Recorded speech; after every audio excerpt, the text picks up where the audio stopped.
एकादशी पर तुलसी विष्णु जी का आप पूजन करते हैं तो विशेष रूप से कुछ आपको सावधानियां रखनी चाहिए, या फिर आप हो सके तो ये उपाय जरूर करना, ये सावधानी जरूर बरते। दोस्तों, तुलसी के पौधे के चारों तरफ आपको स्तंभ जरूर बनाना चाहिए, फिर तोरण जरूर सजाना चाहिए। रंगोली से अष्टदल कमल जरूर बनाए, शंख चक्र और गाय के पैर, ये तीनों चीजें जरूर बनानी चाहिए।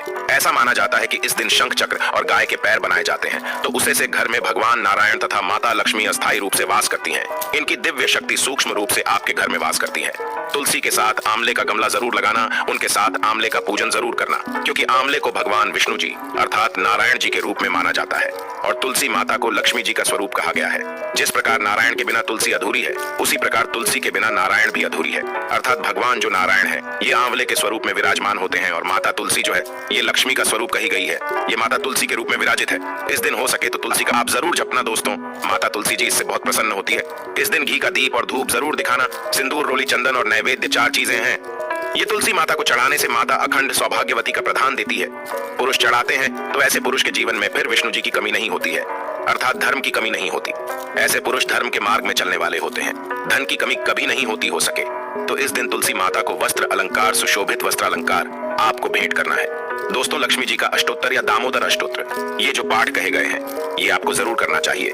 तुलसी के चारों ओर दीपदान जरूर करें। ऐसा माना जाता है कि जो भी व्यक्ति तुलसी को एकादशी की तिथि में दीपदान करते हैं चारों तरफ, तो ऐसे व्यक्ति को मृत्यु के पश्चात कभी भी अंधेरे की प्राप्ति नहीं होती। कहने का मतलब है कि आप जो दीपदान करते हैं वो दीप प्रकाशित होते हुए आपकी आत्मा को स्वर्ग तक पहुंचाने में मदद करते हैं। हो सके तो दीपदान जरूर करें, और दान करने से हमारे पूर्वजों की आत्मा को शांति मिलती है। जो हमारे पूर्वज जिन्हें किसी कारणवश स्वर्ग की प्राप्ति नहीं हो पा रही है तो दीप दान करने से उन्हें स्वर्ग की प्राप्ति होती है।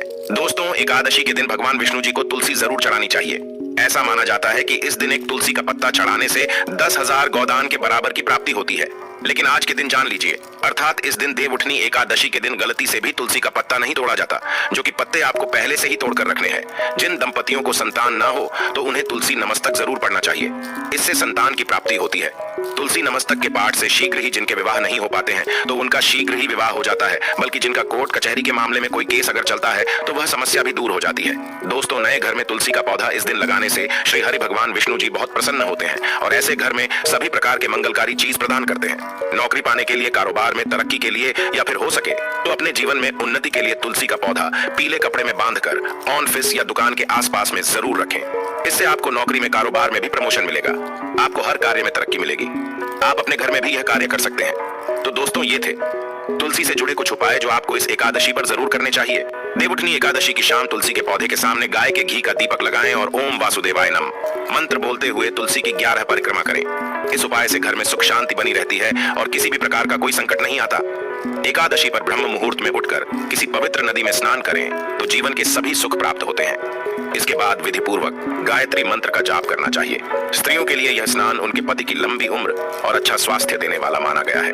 यदि आप धन की इच्छा रखते हैं तो एकादशी पर समीप स्थित किसी विष्णु मंदिर जाएं और भगवान विष्णु को सफेद मिठाई या खीर का भोग लगाएं। इसमें तुलसी के पत्ते अवश्य डालें, इससे भगवान विष्णु जल्दी ही प्रसन्न हो जाते हैं। एकादशी पर एक नारियल व थोड़े बादाम भगवान विष्णु के मंदिर में चढ़ाएं। यह उपाय करने से आपको जीवन के सभी सुख प्राप्त हो सकते हैं और अटके कार्य भी बन सकते हैं। एकादशी पर भगवान श्री विष्णु का केसर मिश्रित दूध से अभिषेक करें।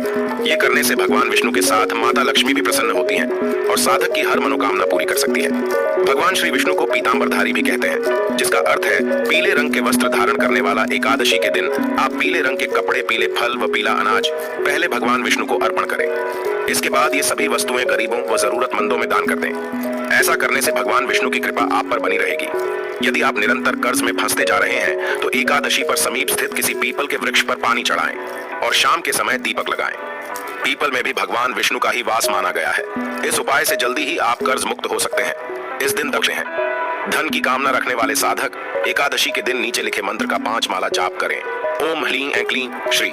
एकादशी के दूसरे दिन किसी ब्राह्मण को भोजन करवाकर उसे दक्षिणा, वस्त्र आदि भेंट स्वरूप प्रदान करें। इससे आपको लाभ हो सकता है। एकादशी पर भगवान विष्णु की पूजा करें और पूजा करते समय कुछ पैसे विष्णु भगवान की मूर्ति या तस्वीर के समीप रख दें। पूजन करने के बाद यह पैसे फिर से अपने पर्स में रख लें। इससे धन लाभ होने की संभावना बन सकती है। काफी कोशिश नौकरी में प्रमोशन नहीं हो रहा है तो एकादशी पर 7 कन्याओं को घर बुलाकर भोजन कराएं। भोजन में खीर अवश्य होना चाहिए। कुछ ही दिनों में आपकी कामना पूरी हो सकती है। तो दोस्तों ये थे कुछ उपाय जो कि इसके दिन आपको जरूर करने चाहिए। और प्रजा तथा नौकर चाकरों से लेकर पशुओं तक को एकादशी के दिन अन्न नहीं दिया जाता था। एक दिन किसी दूसरे राज्य का एक व्यक्ति राजा के पास आकर बोला, महाराज कृपा करके मुझे नौकरी पर रखिए कि ठीक है रख लेते हैं, किंतु रोज तो तुम्हें खाने को सब कुछ मिलेगा, पर एकादशी को अन्न नहीं मिलेगा। उस व्यक्ति ने उस समय हाँ कर ली, पर एकादशी के दिन जब उसे फलाहार का सामान दिया गया तो वह राजा के सामने जाकर गिड़गिड़ाने लगा, महाराज इससे मेरा पेट नहीं दे दो। राजा ने उसे शर्त की बात याद दिलाई, पर वह अन्न छोड़ने को राजी नहीं हुआ। तब राजा ने उसे आटा दाल चावल आदि दिए। वह नित्य की तरह नदी पर पहुंचा और स्नान कर भोजन पकाने लगा। जब भोजन बन गया तो वह भगवान को बुलाने लगा, आओ भगवान भोजन तैयार है। उसके बुलाने पर पीतांबर धारण किए भगवान चतुर्भुज रूप में आ पहुंचे तथा प्रेम से उसके साथ भोजन करने लगे।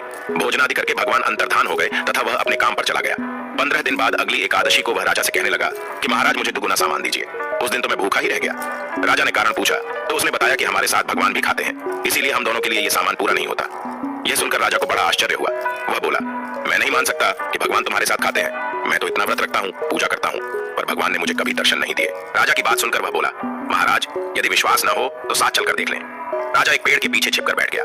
उस व्यक्ति ने भोजन बनाया तथा भगवान को शाम तक पुकारता रहा, परंतु भगवान न आए।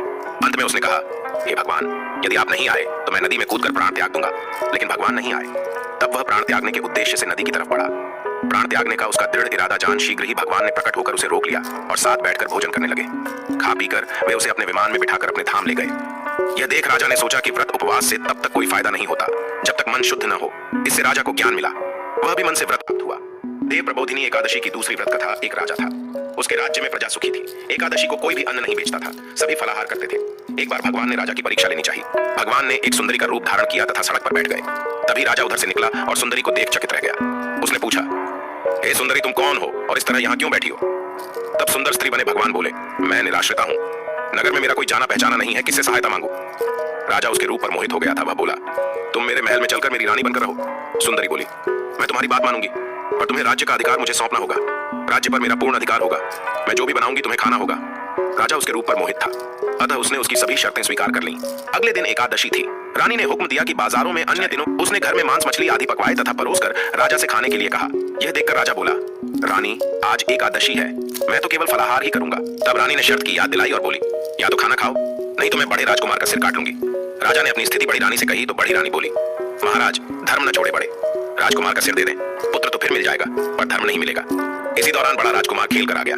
माँ की आंखों में आंसू देखकर वह रोने का कारण पूछने लगा तो माँ ने उसे सारी वस्तुस्थिति बता दी। तब वह बोला, मैं सिर देने के लिए तैयार हूँ, पिताजी के धर्म की रक्षा होगी, जरूर होगी। राजा धो के मन से राजकुमार का सिर देने को तैयार हुआ तो रानी के रूप से भगवान विष्णु ने प्रकट होकर असली बात बताई। राजन तुम इस कठिन परीक्षा में पास हुए। भगवान ने प्रसन्न मन से राजा से वर मांगने को कहा तो राजा बोला, आपका दिया सब कुछ करें। उसी समय वहां एक विमान उतरा। राजा ने अपना राज्य पुत्र को सौंप दिया और विमान में बैठकर परम धाम को चला गया।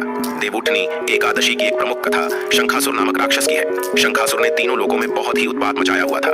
तब सभी देवताओं के आग्रह करने पर भगवान विष्णु ने उस राक्षस से युद्ध किया और यह युद्ध कई वर्षों तक चला। युद्ध में वह असुर मारा गया और इसके बाद भगवान विष्णु विश्राम करने चले गए। कार्तिक शुक्ल एकादशी के दिन भगवान विष्णु की निद्रा टूटी थी और सभी देवताओं ने भगवान विष्णु की पूजा की थी। शिव महापुराण के अनुसार पौराणिक समय में दैत्यों का राजा दंभ हुआ करता था। वह बहुत बड़ा विष्णु भक्त था। कई सालों तक उसके यहाँ संतान नहीं होने के कारण उसने शुक्राचार्य को अपना गुरु बनाकर उनसे श्री कृष्ण मंत्र प्राप्त किया। यह मंत्र प्राप्त करके उसने पुष्कर सरोवर में घोर तपस्या की। भगवान विष्णु उसकी तपस्या से प्रसन्न हुए और उसे प्राप्ति का वरदान दे दिया। भगवान विष्णु के वरदान से राजा दंभ के यहाँ एक पुत्र में जन्म लिया। इस पुत्र का नाम शंखचूड़ रखा गया। बड़ा होकर शंखचूड़ ने ब्रह्मा जी को प्रसन्न करने के लिए पुष्कर में घोर तपस्या की। उसकी तपस्या से प्रसन्न होकर ब्रह्मा जी ने उसे वरदान मांगने को कहा। तब शंखचूड़ ने वरदान मांगा कि वह हमेशा अजर अमर रहे, वह कोई भी देवता उसे नहीं मार पाए। ब्रह्मा जी ने उसे यह वरदान दे दिया और कहा कि वह बद्रीवन जाकर धर्मध्वज की पुत्री तुलसी जो तपस्या कर रही है उससे विवाह कर ले। शंखचूड़ ने वैसा ही किया और तुलसी के साथ विवाह के बाद सुखपूर्वक रहने लगा। उसने अपने बल से देवताओं, असुरों, दानवों, राक्षसों, गंधर्वों, नागों, किन्नरों, मनुष्यों तथा त्रिलोकी के सभी प्राणियों पर विजय प्राप्त कर ली। वह भगवान श्री कृष्ण का परम भक्त था।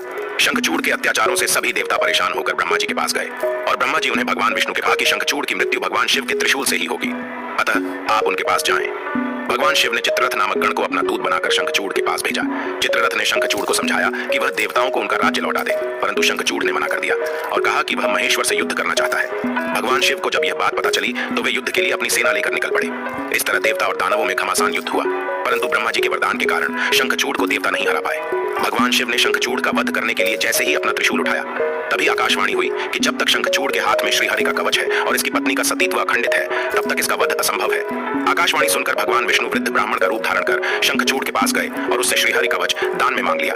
शंखचूड़ ने वह कवच बिना किसी संकोच के दान कर दिया। शंखचूड़ का रूप बनाकर तुलसी के पास गए। शंखचूड़ रूपी भगवान विष्णु ने तुलसी के महल के द्वार पर जाकर अपनी विजय होने की सूचना दी। यह सुनकर तुलसी बहुत प्रसन्न हुई और पति रूप में आए भगवान का पूजन किया और रमण किया। ऐसा करते ही तुलसी का सतीत्व खंडित हो गया और भगवान शिव ने युद्ध में अपने त्रिशूल से शंखचूड़ का वध कर दिया। तब तुलसी को पता चला कि वे उनके पति नहीं है, बल्कि वे तो भगवान विष्णु है। क्रोध में आकर तुलसी ने कहा कि आपने छल पूर्वक मेरा धर्म भ्रष्ट किया है और मेरे पति को मार डाला, अतः मैं आपको श्राप देती हूँ कि आप पाषाण होकर धरती पर रहे। तब भगवान विष्णु ने कहा, देवी, तुम मेरे लिए भारतवर्ष में रहकर बहुत दिनों तक तपस्या कर चुकी हो। तुम्हारा यह शरीर नदी रूप में बदलकर गंडकी नामक नदी के रूप में प्रसिद्ध होगा। तुम पुष्पों में श्रेष्ठ तुलसी का वृक्ष बन जाओगी और सदा मेरे साथ रहोगी। तुम्हारे श्राप को सत्य करने के लिए मैं पाषाण बनकर रहूंगा। गंडकी नदी के तट पर मेरा वास होगा। देव प्रबोधिनी एकादशी के दिन विवाह संपन्न कर मांगलिक कार्यों का प्रारंभ किया जाता है। हिंदू धर्म मान्यता के अनुसार इस दिन तुलसी शालिग्राम विवाह करने से अपार पुण्य प्राप्त होता है। तो दोस्तों, आपको हमारी वीडियो को लाइक करके चैनल को जरूर सब्सक्राइब कर ले। Thanks for watching this my video.